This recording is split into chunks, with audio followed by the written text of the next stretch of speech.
દોસ્તો, હું તમને ડિમોટિવ નથી કરતો, હું તમને તમારી જવાબદારીઓ યાદ કરાવું છું કે અત્યારે જો તમારો પગાર 15-20 હજાર રૂપિયા હોય અને તમે જો વિચારતા હો કે ભાઈ તમારી આખી જિંદગી નીકળી જશે, તો એ પોસિબલ જ નથી. એક આવક ઉપર તમે ડિપેન્ડ છો, સામે સેવિંગ કરતા નથી, બીજું કોઈ ઇન્કમ સ્ત્રોત વધે એવું કોઈ વિચારતા નથી, કોઈ સ્કિલ શીખતા નથી, તો પોસિબલ જ નથી કે તમે સર્વાઈવ કરી શકો. કારણ કે સામે તમારી ફેમિલીની એક્સપેક્ટેશન હાઈ થશે, તમારા ખર્ચાઓ, તમારા બાળકોના, તમારા ફેમિલીના ખર્ચાઓ તમે પૂરા નહીં કરી શકો. તો એક આવક ઉપર ડિપેન્ડ ના રહો, કોઈને કોઈ સ્કિલ શીખો અને પોતાનો નાનો મોટો બિઝનેસ સ્ટાર્ટ કરો.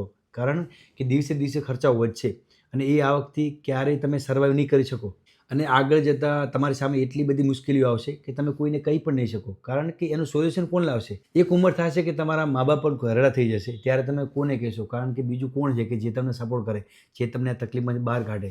ત્યારે કોઈ જ નહીં હોય ભાઈ. તો અત્યારે જ કોઈ સ્કિલ શીખો, કોઈ નાનો મોટો બિઝનેસ કરો, પણ એક આવક ઉપર ડિપેન્ડ ના રહેશો. નાના મોટી સેવિંગ પણ કરો, પણ આ રીતે કંઈક નવું શીખો, નવું કંઈક ક્રિએટિવ કરો અને નાનો મોટો બિઝનેસ સ્ટાર્ટ કરો.